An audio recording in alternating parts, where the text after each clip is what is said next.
So the other day I found out that the CIA is preparing some kind of criminal referral against me, a crime report to the Department of Justice on the basis of a supposed crime I committed. What's that crime? Well, talking to people in Iran before the war.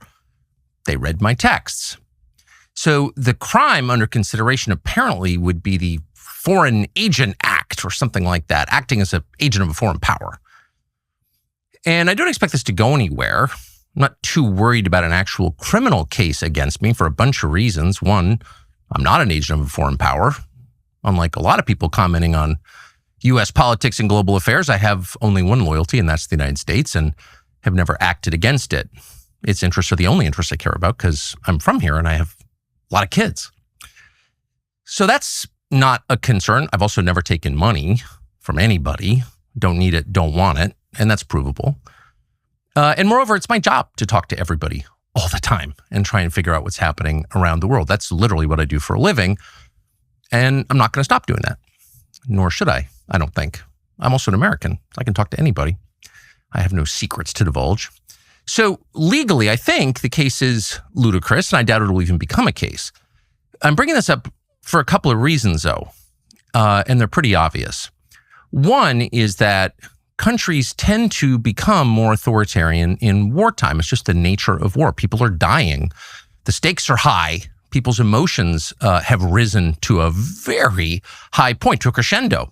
And so there's much less tolerance for any kind of dissent in the homeland. The irony, of course, is the United States fights wars on behalf of freedom, but there's always less of it here in our country during war. So that's a widely recognized phenomenon, and it's likely to happen now too. Another point to make that is worth knowing is that the USIC, the intelligence agency, spy on Americans. Now, you probably knew that, and it's been revealed a lot, including by Julian Assange and Ed Snowden, both of whom are threatened with death for revealing it, but everyone knows. But it's probably a little more widespread than most people understand, and it's outrageous.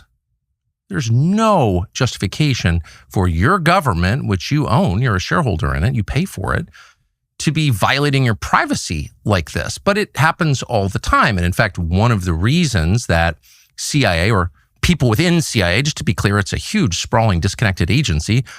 What it does in a specific case doesn't represent what everybody in the building thinks, but there are some people who are mad at me for my views about Israel. And they have some latitude. And one of the reasons they pass on criminal complaints, in effect, to law enforcement is to justify warrants for spying on Americans. So that is an absolutely real thing. But the main reason they do it is to leak the existence of the investigation, such as it is, to the media, and then humiliate and terrify the subjects of this op. And that's, of course, happened to me repeatedly, many times, including in famously 2021, when I was still at Fox News and trying to set up an interview with Vladimir Putin. And the NSA, I heard from someone there, had grabbed my text messages with an American citizen and had leaked them to news outlets. Those texts were basically my attempts to set up an interview with the foreign head of state, and they leaked them to the New York Times in order to stop the interview, which they successfully did, by the way. And they admitted that they were spying on me. This is not a fantasy. It actually happened. They did it again 2 years later. My second attempt to get a Putin interview, I managed to get it anyway, and they've done it since. And so when you get a call from a reporter who knows the contents of your texts, it's pretty clear something's going on. None of this, in my judgment, as of right now, is a huge threat to me. So I'm not making this video to complain about it or whine or ask you to send me money because I'm under attack. I'm saying it because it's true, and you should know what your own government is doing, and you should know what the stakes are. And you should know that a lot of what happens in this country that affects outcomes happens behind the scenes. Some of it is legal, some of it is not, including what I'm describing now. But it has an effect. And the intel agencies, again, not everyone in the intel agencies, because there are decent, hardworking Americans who work in the intel agencies are Americans, just like there are decent, hardworking Americans who work at the DMV. But there are also people with agendas and grudges and no sense of restraint who are happy to misuse the power they have, granted them by our elaborate secrecy laws to hurt fellow Americans for ideological reasons. That is entirely real. That's the story of Russiagate.